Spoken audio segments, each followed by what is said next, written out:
Hi. Hi, Hi, Kath. Ron. How you doing? Of course, I'm Kathy Tarchioni, which is like a macaroni, right?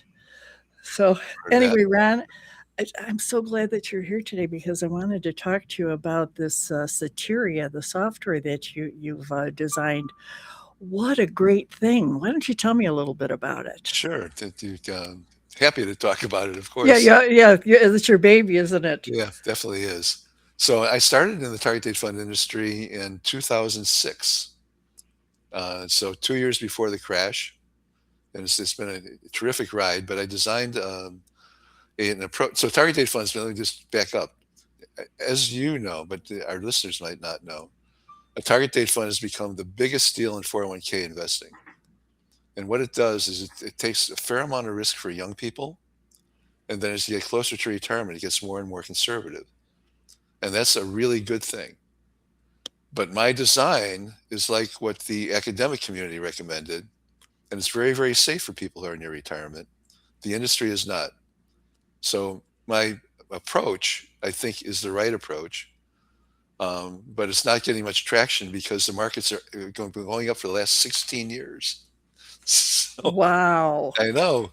So the idea of trying to be defensive just hasn't worked. It's just like, I'm not competing performance wise, but that will change. Hmm. So the market will crash. There's this thing called Stein's Law. And this is really profound. You might want to write this down. Stein's Stein's Law, law. you gonna Okay. write it down? Yeah, I'm Okay. going to write it down. Yeah.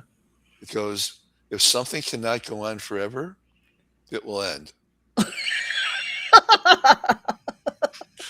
And that's Really? actually, if you Google Stein's Law, you'll find it. He was an economist, and that's all for real. So what's going Words of on? wisdom, words of I know, wisdom for really. sure. Yeah, It's so exactly. profound and so obvious. But what's going on recently in the 401k industry is people are starting to get disappointed with target date funds because they're one size fits all. There's no personalization. So premier firms are coming to market with personalized approaches. And so I developed Soteria as one of those approaches. It's not like the others. And when we go into the show, I'll tell you how it's different and why it's better. But most importantly, I just need people who are watching this to know if you're in a target date fund, you will probably lose your ass in the next market crash. And that's enough to want to do something about it. Well, But the truth is, Ron, do people even know? they don't. And They so don't. in And 2000, how are they going to find out? well, we're telling them, and it's this one voice. So we need to get a lot of people to spread the word. But in 2008, people who were about to retire lost 30% of their savings. 30%. Oh boy. Can you imagine? Mm. And that the market came back, but most of those people who lost their savings took their money out because it scared the shit out of them. So they Yeah. never got the recovery. The upcoming crash from many people who think about this think it's going to be worse than 2008. I mean, we Oh had wow. for a variety of reasons, tariffs and so on. I think what saved the market was artificial intelligence. If it weren't for those stocks, we would have already had a market crash. But Oh again, wow. Stein's law is what it is. It's going to happen. And in 2008, there was $200 billion in target date funds. Mm. Today, there's $4 trillion in target date funds. Well, It, explain to me. Are you going to go through this in the demo about yeah. what? Okay, you're okay. Like, ask your questions. I shouldn't I, anticipate. Go ahead. I was going to say, how is it going to be able to provide a solution? The things that I've been looking at now that you've been providing me with, it's like this is a disruptive innovation. That's people use that word all the time. So I think that disruptive innovation had meaning when there was such a thing. Now everybody who comes to market with a new idea calls it a disruptive innovation. So Okay. this is one of those. It's different. It's new. It's not like anything else, and it's intended to disrupt. It's intended to change. And the common practice, we'll go through it in the demo, what the common practice is, why that's way too risky for people. It was risky in 2008. Mm-hmm. It's even riskier today. So that has not changed. And that's what I'm trying to do.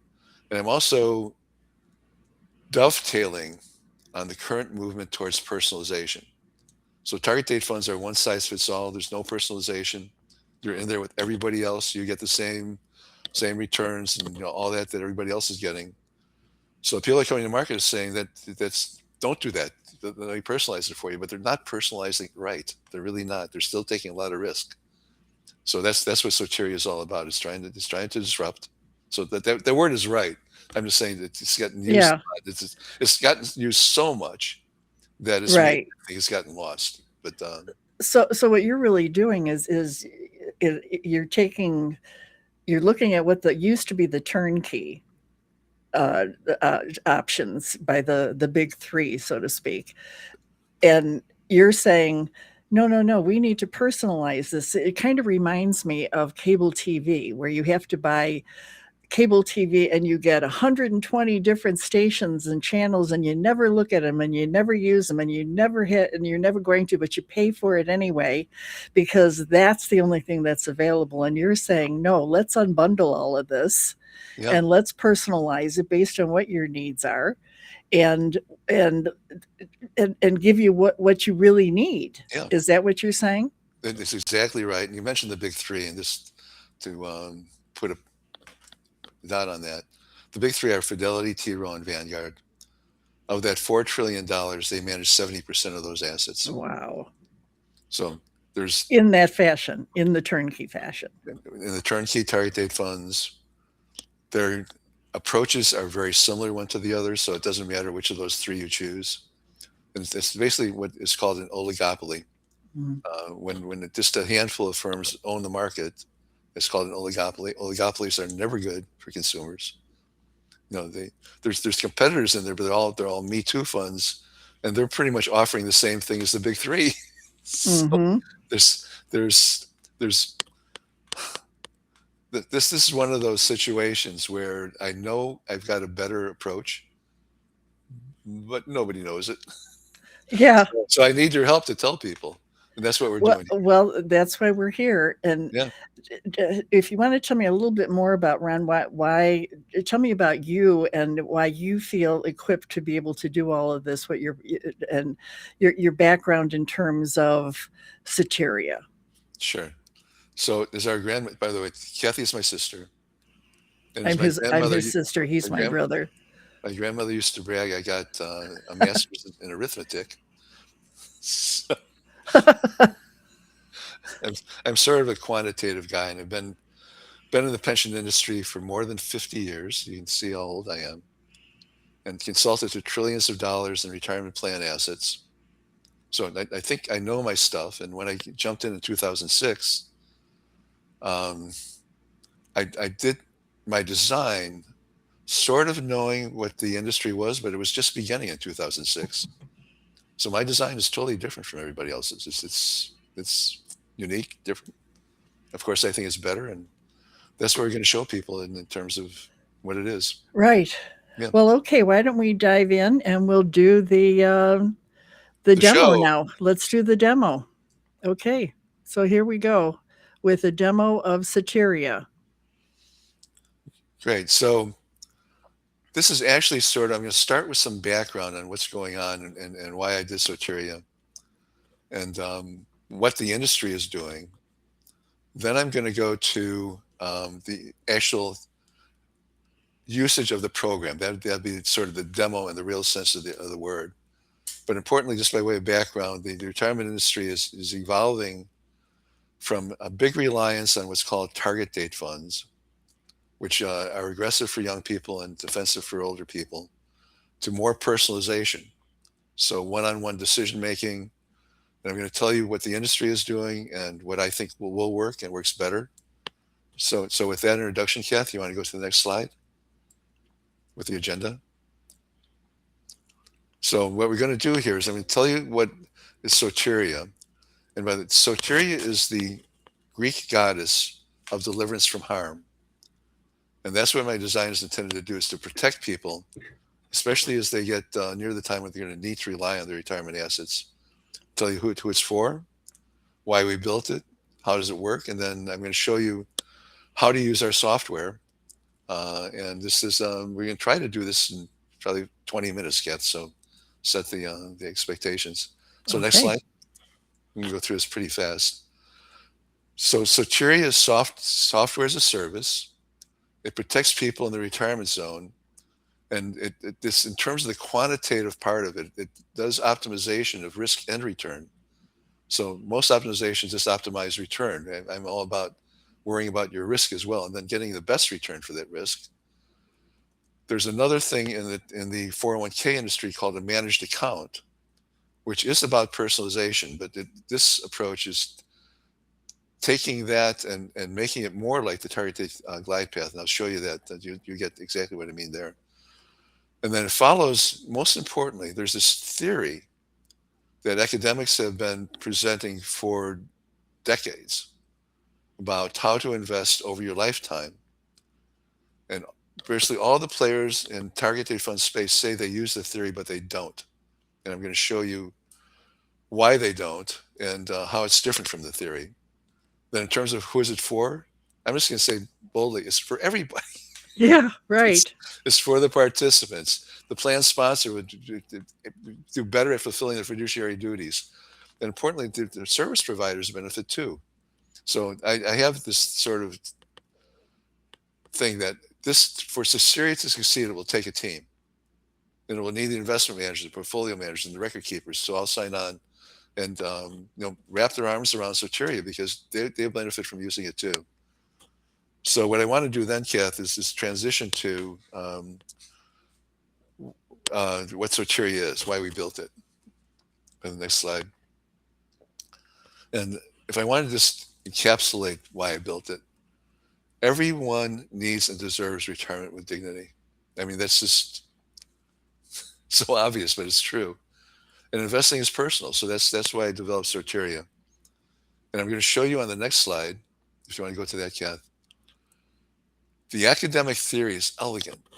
And it's reading the articles about this will make your hair hurt because it's very technical. But bottom line, what the theory says is we all have two kinds of capital. We've got our human capital, which is basically how much we're going to earn over the rest of our life. And that's the dashed line here. And that human capital depletes with age. As we get older and older, we're going to stop working. And we're going to start to rely more and more on our financial capital, which grows through time. So we use our human capital to save and increase our financial capital. And then you can see the total wealth grows through time. Over on the left here, and this is the basis for a target date fund. When we're young, our human capital is large, our horizon is long, our financial capital is small, so we can afford to take a lot of risk because if we lose all of it, it's not going to matter that much because we have our whole life ahead of us to make it back and to earn more. Makes sense. This academic theory is solid. I mean, it's really solid. Then as we get older, our human capital is depleting, our financial capital is becoming bigger, and it's becoming more important for us. It's becoming dearer. Hopefully it's getting bigger. Yeah, that's true. I mean, that's the whole thing about the theory. I'm going to touch on that quickly here. Most of us are what's called risk averse, which means we don't like risk. So the academic theory pretty much speaks to most of us, the risk averse people. For the risk takers, and there's not many of us, but there are risk takers, you need to build something for them. So what I built is mostly for the risk averse people. And here's the key thing about the theory.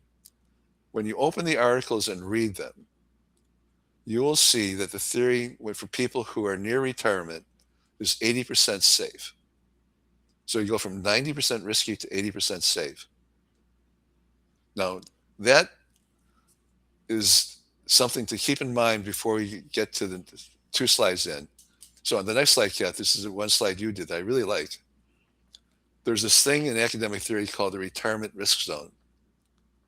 And it's the 5 to 10 years before and after you retire. So we're all sort of climbing this snow-covered hill to try to get to retirement and enjoy retirement with dignity. But as we get close to the top of the hill, there's this thing called the risk zone. And if we are unfortunate enough to lose money during that 5 to 10 years, you basically fall off the hill. So what it's really saying is you care a little bit about losing money, but you care a lot about losing it when you're in that 5 to 10 years before and after retirement. Right. And it's also probably hard to believe that it could even happen to me. Well, nobody believes it until it happens. The last That, time it happened was 2008, yeah. and it will happen again.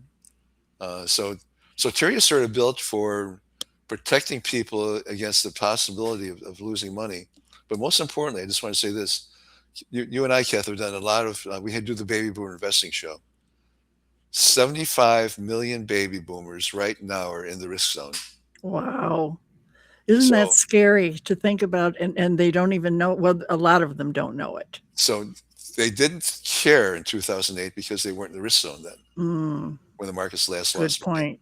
Good point. But this time is going to be a shock. Yeah. And I wrote an article on Seeking Alpha about that. You got 80,000 viewers, 80,000 reads. Wow. So it went viral. So it got read. Yeah. So 80,000 people know, but that's a lot less than 75 million. So we got. And the question is, are they going to do anything about it? Well, I think most it's one thing to people. know about it, but you say, oh, well, I can wait. It's not going to happen to me. I think that's true. I think it's Yeah. right. So I want to show you who is doing it on the next slide. So the largest thrift savings plan in the world, the $1 trillion federal thrift savings plan, mostly for federal employees, obviously for federal employees. This is what's called a glide path looks like. And here's how the glide path works. Way over to the left is for young people. So the 40 there is when you got 40 years left before you retire. And then the vertical scale is the percentage of your assets. So for someone with 40 years, and you're going to work for 40 years, you're about 90% in equities and bonds. And the remaining 10%, at least in the federal thrift savings plan, is in what's called the government guaranteed G fund. So the G fund is guaranteed by the government to not lose money. So it's a really sweet deal that the federal thrift savings plan worked with the government. Then as you get to retirement, which is the zero date there, is 70% in the G fund. So 70% very, very safe, 30% risky.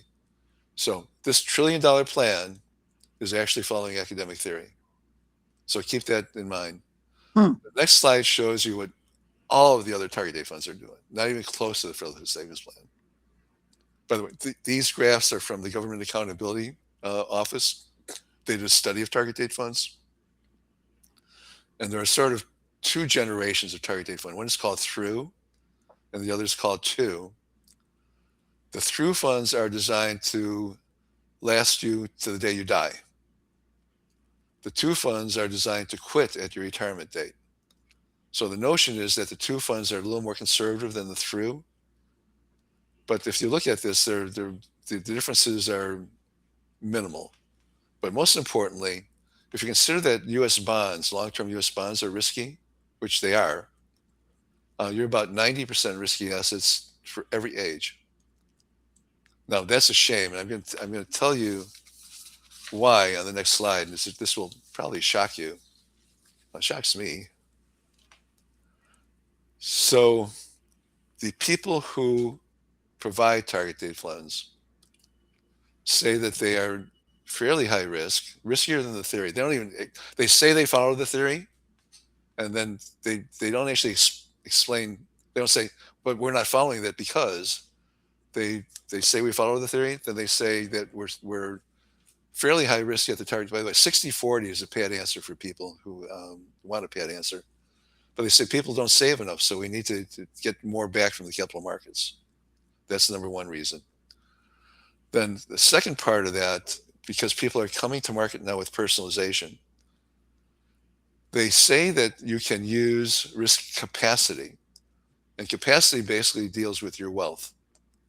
So they say if you're wealthy, you can afford to take risk because you can afford to lose some money. So the people who are coming to the market with personalization are using risk capacity rather than what I think they should use.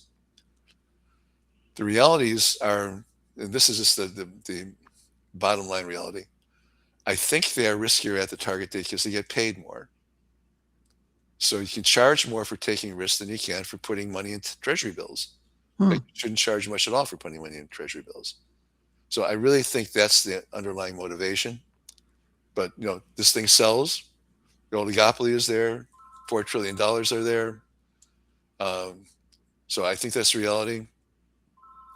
The other part of the reality is that in terms of earning more from the capital markets, the thing that matters most is how much you're saving as you get close to retirement. So returns sort of matter, but not as much as you contribute. Third important thing is that losses in your retirement, as we just talked about, can devastate the rest of your life. So if you want to look at it as possibility of running out of money, if you're right in your retirement and you're making your plans and you say, I'm going to do this, I'm going to do that, I'm going to live to be 90, whatever you think is going to happen. And then all of a sudden your knees get cut off and all those plans go out the window because now you've got 30, 40% less than you thought you were going to have.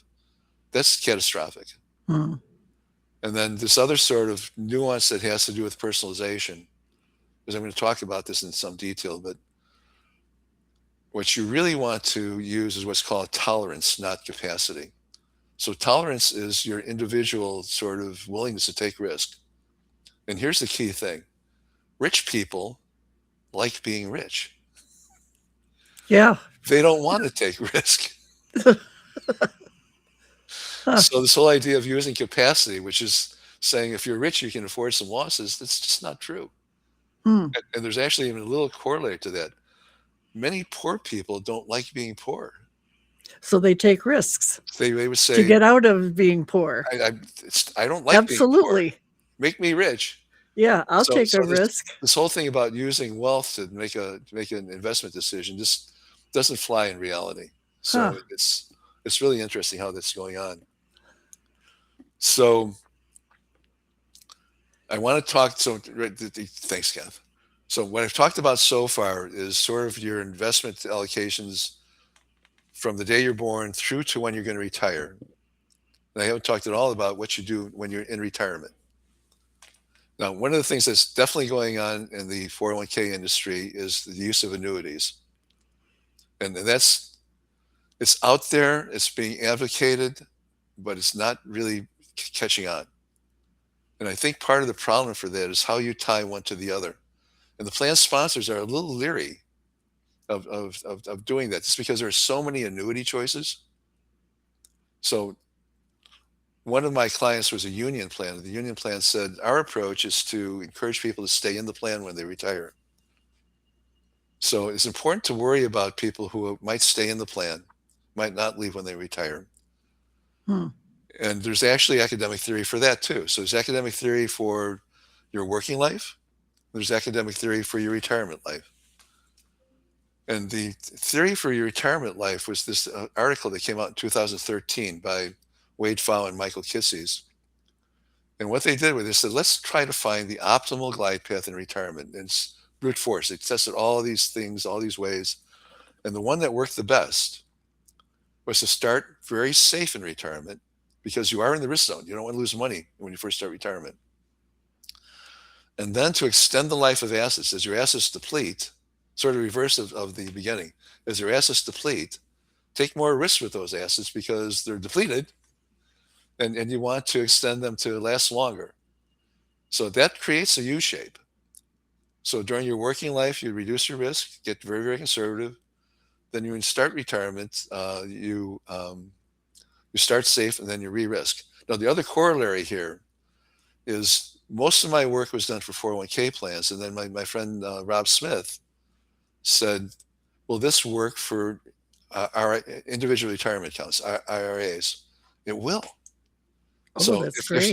you don't stay in the plan and you take your money out, you're going to need to invest those assets. Mm-hmm. You might buy an annuity and that'd be fine. But if you're going to try to do it yourself, you can use Soteria to help you out. The other corollary to that is, let's say you're not retired. You've been with this company for 5 years, but the average tenure for a company is about 5 years.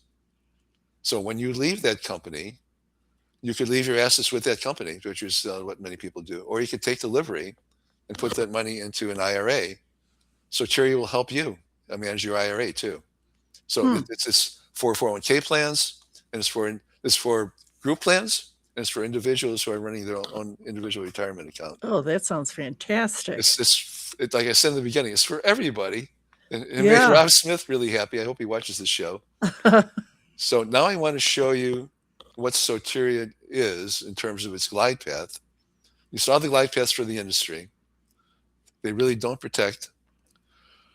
The graph on the right is what's called modern portfolio theory.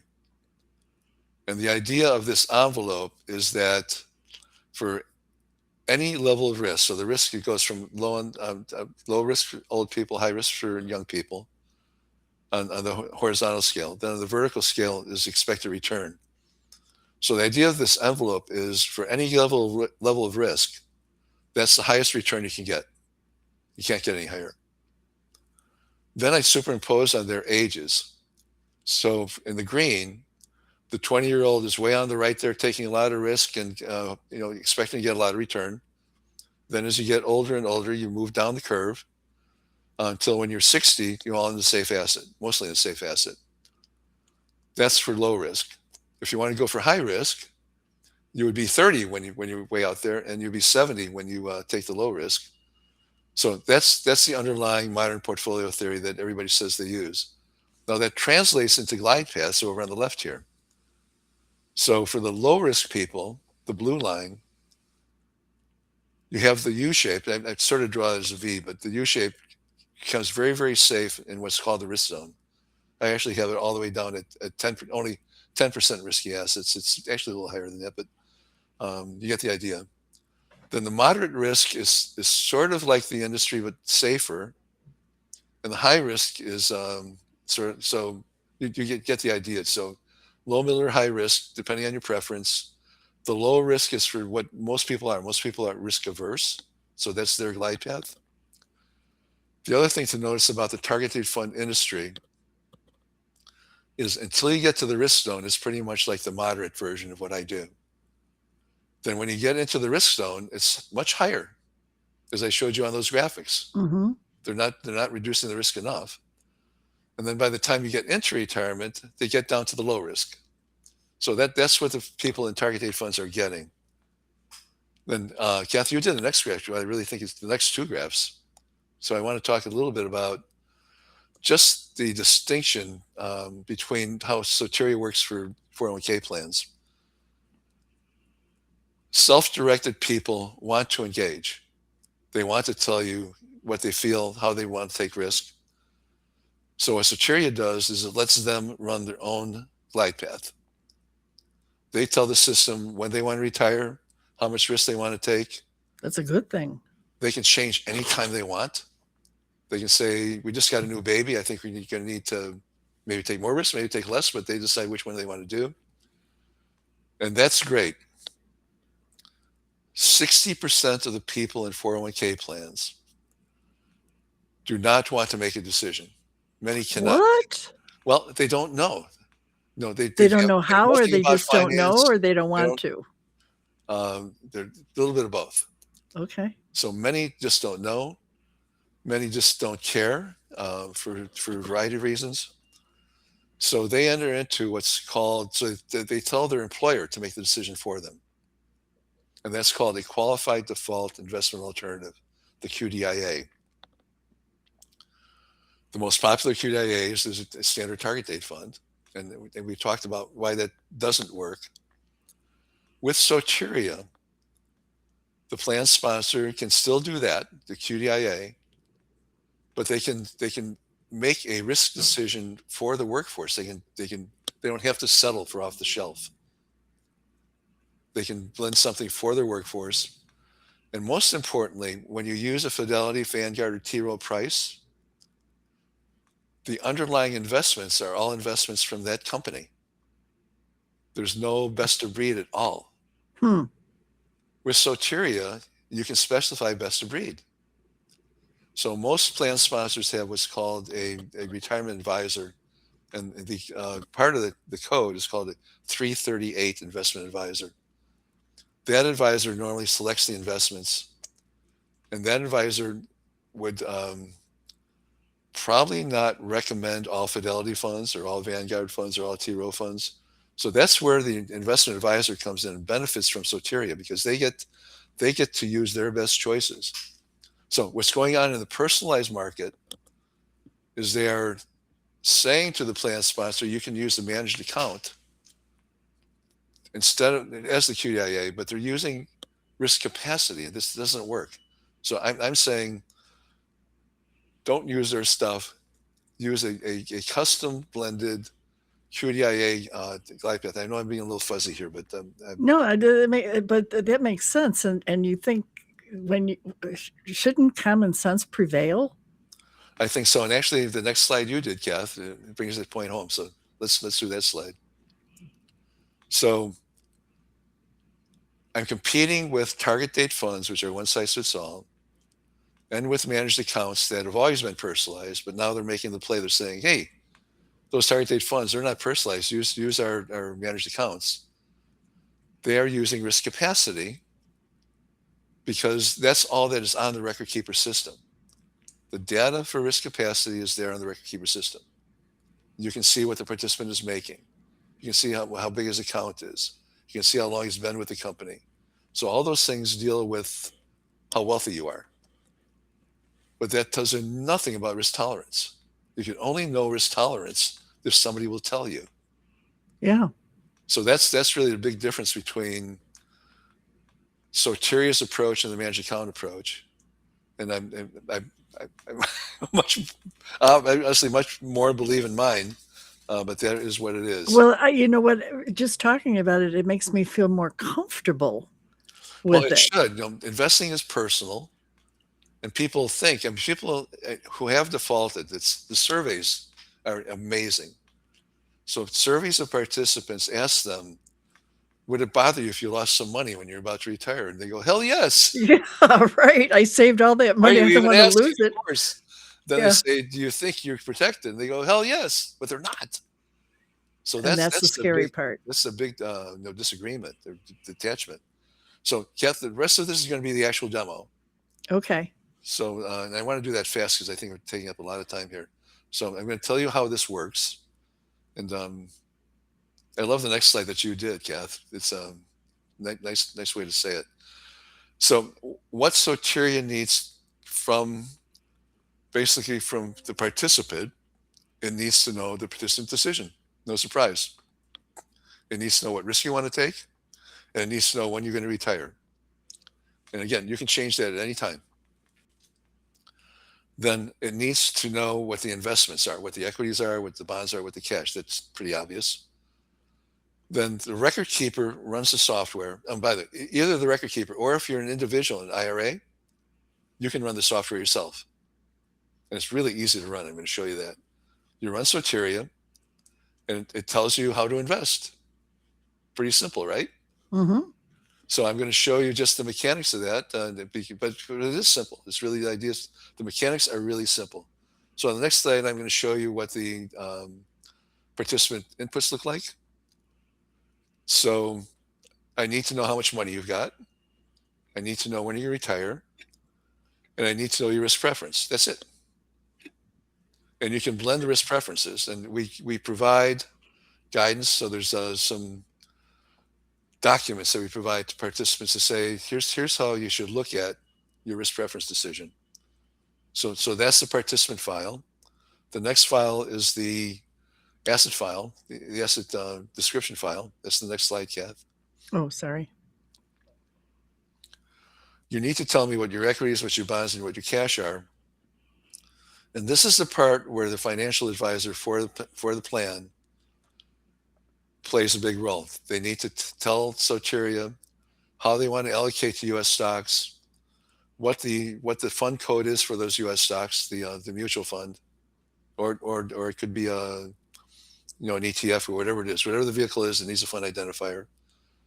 And then you do the same thing for bonds, the same things for cash, just those three. If you're an individual investor, you control that. You just tell Soteria how you want to invest your equities, bonds, and cash. And then the next slide is the easy slides. The easy button is here. So when you run Soteria, there's basically an Excel file. That's the Soteria 1226 there. You tell it what your definition file is. So if you're a record keeper and you've got several different clients, you can have several different definition files. Then you select the participant account file, and then you can tell it whether you want the results in percentages or in dollars. And you push that allocation button, and that gives you the allocations. Very simple. Cool. Yeah, and we recommend that you run this once a month on the person's birthday. So you rebalance annually for people on their birthday. And when you send the correspondence to them to say happy birthday, you say, we've updated your risk allocations, and here's what they were, here's what they are today. And let us know if you want to change that, because you can, especially self-directed people. So I think the mechanics are really well built. I want to drill down a little bit to what the answers are. So on the next slide, Kath. So an individual investor could see something like this. Here's your asset allocation. It tells you on the left-hand side exactly what funds to buy and how much to put in them, a little pie chart. And then in terms of navigating your life, you got a little star there that says, here's where you are in your savings life, which I think is pretty cool.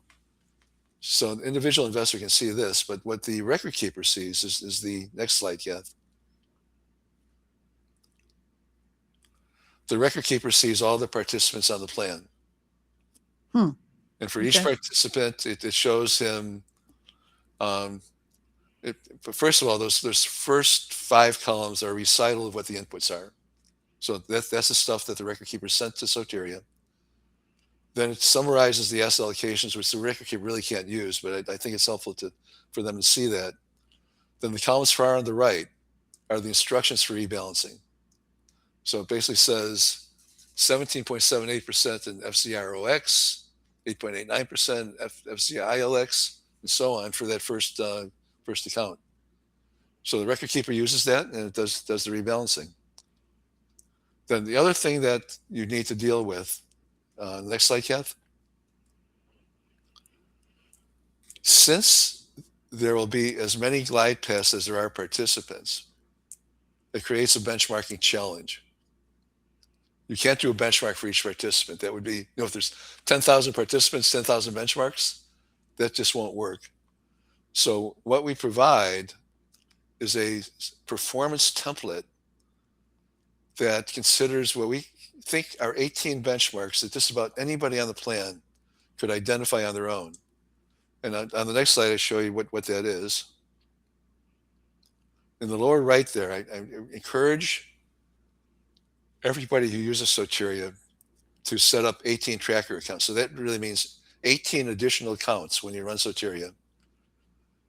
And they get updated. And the idea is to have 3 different risk levels and 6 different target dates. And what you generate there are the bar charts at the top. So somebody who wants to evaluate their own performance, they can say, so I'm probably going to be retiring around 2030. So I'm going to look there, and then I'm going to look and see what the results were for the core, not conservative, but core. So that's about 4.8%. How did I do? So it's the participant gets to look up their benchmark. Yeah, so there's a lot of variables. So that's great. Yeah, there's 2 there basically. When are you going to retire, and how much risk do you want to take? Mm-hmm. And so what you get there are benchmarks for both of those. So the next slide, Kath, is sort of a summary slide. Now this is the best deal as far as I'm concerned. Yeah, so it's free, and the idea is you need to talk to me. Yeah. You need to let me know that you'd like to test drive the software. I'll send you the software. It's software as a service. It's basically a zip. I send you a zip file with all the software in it, and with the files and instructions, of course. So, by the way this works is if you ask me today, I will send you software that you can use until June of 2026. When June of 2026 comes, it's going to say, you're done, and thanks for using the software. Or if you'd like to sign on, talk to Ron, and we'll need your check. So that's a 6-month free trial. Wow. Well, it'll Who be 3 does months. that? It'll be 3 months for somebody who signs on in March. Yeah, So, right, and right. so But this, I'm talking today, if they yeah, signed up today, and they have 6 today months and is 3 days. December 17th, 2025. That's right. So the next slide, Kath, is just let our viewers know we have videos on YouTube. These are 2 of them. We're going to be doing some more, but please watch these. They're really. I think you'll find them enlightening, and thanks for doing that.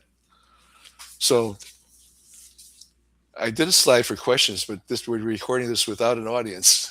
But if you have questions, contact me, please. My contact is on the next slide. So reach out to me. I'd love to talk to you. Okay.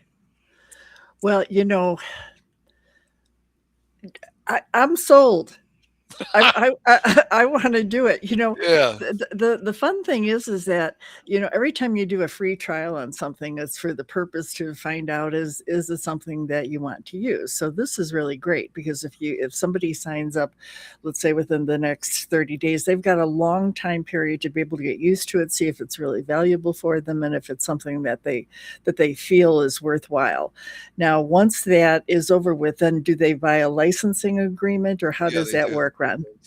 Well, I'm going to share with you that at this stage, I sort of know what I want to charge a plan sponsor. So You don't have to disclose it. You can talk with you don't have to do that right now. no, I'm saying I pretty much know what I want to charge a group plan, a 401k plan. Okay. Because they got a lot of participants and they're spending a lot of money to run that. For individual investors, I really don't know. Mm-hmm. I need to be thinking about that. But I will say this, that for Rob Smith, who I hope will watch this, individual investors can benefit from this. It's like getting what the big guys get. Mm-hmm. And the thing about, for an individual investor to use this, for the participant file, there would just be one participant. But if they, and I would encourage them to do this, they can say, instead of just the retirement date they really want to do, they can say, what if I retire 10 years later? What if I retire 10 years earlier? What if I wanted this risk level? What if I wanted that risk level? They can fill that participant file up with all the what ifs they want. And they'll give them the allocations for how they should invest if that what if is the thing they really think is the most likely. Right. Yeah. So Yeah. it's almost like a probability spread with the various choices they might have, and a bunch of allocations that they can look at and say, for example, they say, which one is closest to what I'm currently doing? Yeah. So I think Rob's idea of making this available to individuals really has legs, but I'm not sure Okay. what I want to charge for it. So Well, listen, folks, in the meantime, until Ron decides on what it is, you guys are going to be able to use this. And free, that's true. It doesn't matter for now. It's free. Yeah. That's right. That's right. That's absolutely right. And this is all the fun thing about it when you're an entrepreneur and you do something new and something exciting. And in this case, what's the term we decide? Disruptive, something disruptive. Yeah. You never really know what's going to come of it. And let's put it this way, though, the more people that want it, the lower the price will be. I think that's true. It's very true that the supply and demand, Right. the more need for it. Yeah. Unless, of course, you're You're just going to use the 6 months and yeah, right. Yeah. that can certainly happen. That's So you want to have any other closing statements? Yeah, actually, some words you mentioned disruptive innovation. It's important, I think, for people who are in a target date fund to realize that they're there because of procedural prudence. And that means they're getting what everybody else gets. So T. Rowe, Fidelity, and Vanguard are the oligopoly. You're getting pretty much what all the other people in 401k plans get. What Soteria is about is what's called substantive prudence. Substantive prudence is about doing what's right and best. Mm-hmm. Now, what should happen is that substantive prudence gets accepted, gets embraced, and then it becomes procedural prudence. So Mm-hmm. in terms of your talking about disruptive innovation, Soteria right now is in the substantive prudence camp, wanting to be procedural prudence, wanting to become the accepted way to do things. Well, So it's a funny thing too, Ron, because I'm in the live streaming atmosphere. And years ago, it used to be that you wanted to have all the bells and whistles, you wanted to have all the video editing, you wanted to have all of this stuff. And the truth is that authenticity is really what is coming back, and that's what people want right now.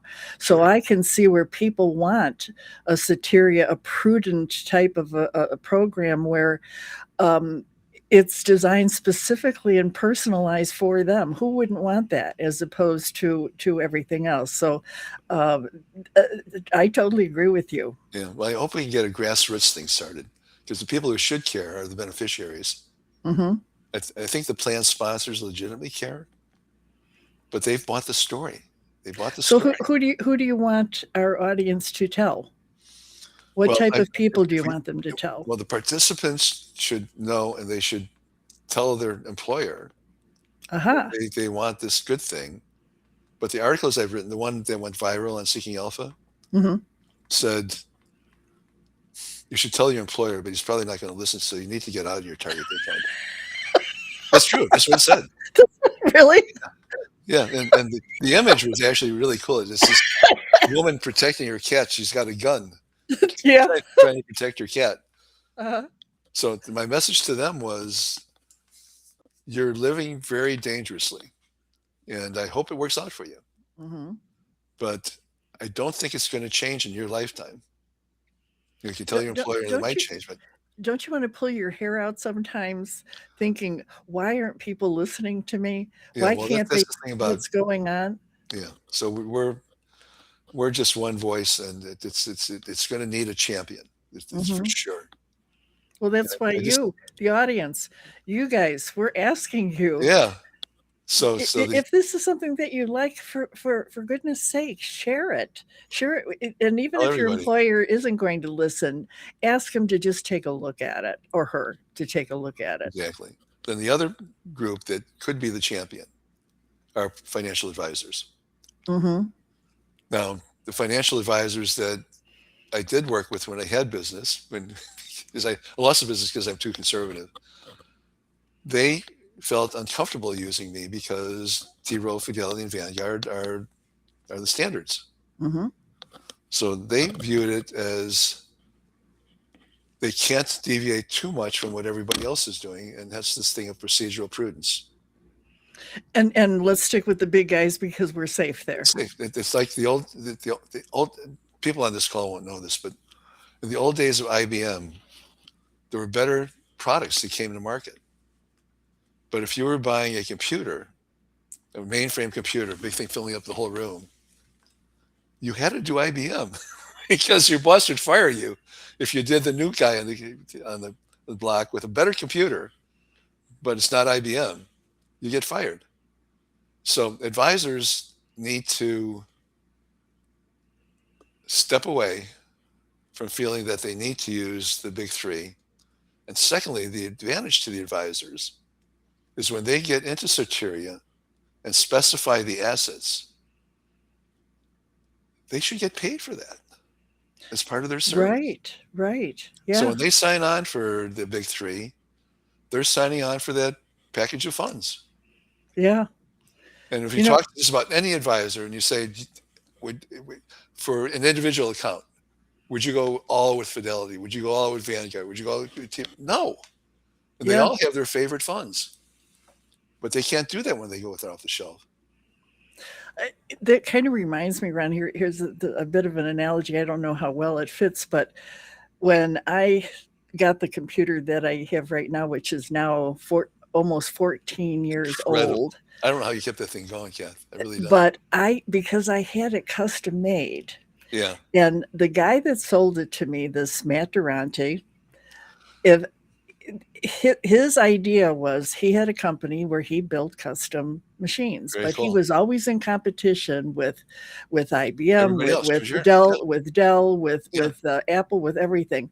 And his comment to me was, do you want to buy a machine, or do you want to buy a computer that they decide what's going to go into it, or do you want one that is going to be designed specifically for you? Because I'm going to use the exact same materials that they are using Very cool. to put it together.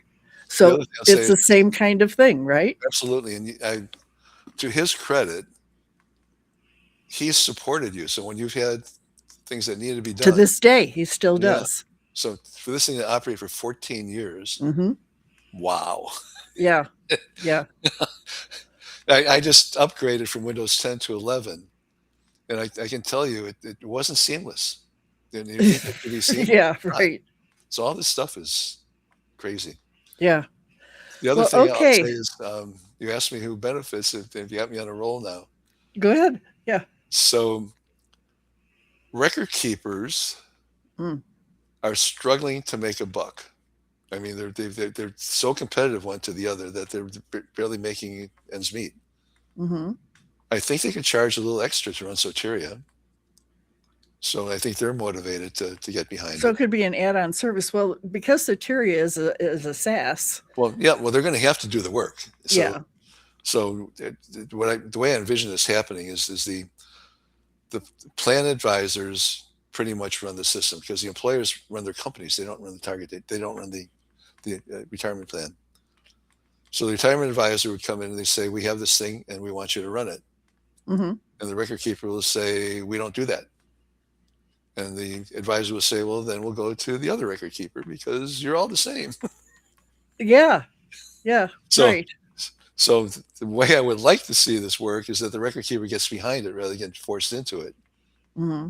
And we could go to prospective clients and say, we've got this really cool thing that you need and we've got, and we'll charge you another whatever for it, and it'll be well worth it.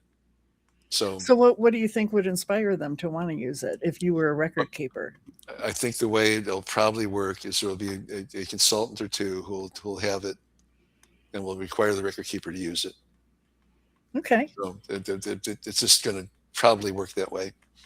But So is there a way that we could design something that would be appealing to them? It's designed. It's ready to go. Okay. Oh, no, I mean an intro package for them. I don't know. I really don't. Okay. Yeah. Okay. So, all right, everyone. Okay, this was great. Thank you for watching the demo, and we'll have links to everything provided for you so that you can get in contact with Ron, and the links will be below. Okay. Thank you.